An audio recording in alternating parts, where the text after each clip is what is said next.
আলহামদুলিল্লাহ কাফা ওয়াসসালাতু ওয়াসসালামু আলা মান লা নাবিয়্যা বা'দা। প্রশ্ন হচ্ছে, সুন্নত পড়নেওয়ালা ব্যক্তির পিছনে ফরজ পড়নেওয়ালা ব্যক্তি ইক্তেদা করতে পারবে নাকি? প্রশ্ন। তাহলে এই প্রশ্নের অ্যান্সারে আমরা বলবো যে সুন্নত পড়নেওয়ালা ব্যক্তির পিছনে ফরজ পড়নেওয়ালা ব্যক্তি ইক্তেদা করতে পারবে। যেইখানে আমরা দলিল পাবো সেইখানে গায়ের জোর, বাপদাদার মাযহাব, আমার পীর সাহেবের তরিকা কোনোটাই খাটবে না, চলবে না। দলিল থাকলে যুক্তি অসল। আমরা তাহলে মুসলিম শরীফের হাদিস থেকে দলিল পেয়ে যাচ্ছি। মুআজ বিন জাবাল রাদিয়াল্লাহু আনহু তিনি রাসূল আকরাম সাল্লাল্লাহু আলাইহি ওয়াসাল্লামের সঙ্গে ইশার নামাজ জামাতে মসজিদে নববীতে আদায় করে তার এলাকায় চলে যেতেন। যে দেখতেন যে হেমিয়ারা তখনও নামাজ, ঈশার নামাজ আদায় করি নাই, তারা ইন্তেজারে আছে।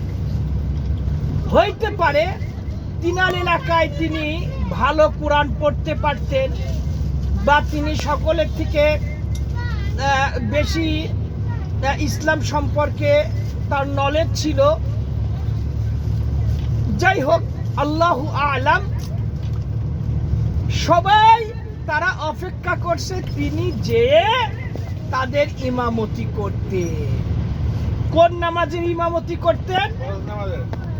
ফরজ নামাজের। যে ঈশা কিন্তু তিনি প্রথমে রাসূলের সঙ্গে যেটা পড়েছেন এটা তার জন্য ফরজ, এটা তার জন্য কি ফরজ। এখন যে তিনি দ্বিতীয়বার যে আবার ওই ঈশাই পড়ছেন, তিনি যদি একা একা পড়তেন তাও তার জন্য নফল, আর তিনি ইমাম হয়ে যে তাদের পড়াচ্ছেন এটাও তার জন্য নফল। সুতরাং এই নফল পড়নেওয়ালা ব্যক্তির পিছনে ফরজ পড়নেওয়ালা ব্যক্তি ইক্তেদা করেছে প্রমাণ পাওয়া যাচ্ছে। তাই আমরা যদি সুন্নত সে মাগরিবের নামাজ ফরজ পড়ে আমি সুন্নাত পড়তেছি, এক সৌদি বা কোনো মুসল্লি এসে আমার সাথে দাঁড়িয়ে গেল, সেই ক্ষেত্রে আমি মাগরিবের সুন্নত কেরাতটা জোরে পড়ব। আমি ওই সুন্নতের কেরাত আসতে না পড়ে কি করব?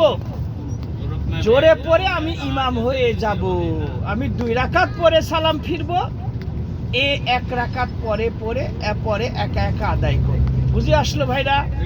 তাহলে তা হইলে ফরজ পড়নেওয়ালা ব্যক্তির পিছনে সুন্নত বা সুন্নত পড়নেওয়ালা ব্যক্তির ইমামতিতে ফরজ পড়নেওয়ালা ব্যক্তিরা ইক্তেদা করে জামাতে নামাজ আদায় করতে পারে।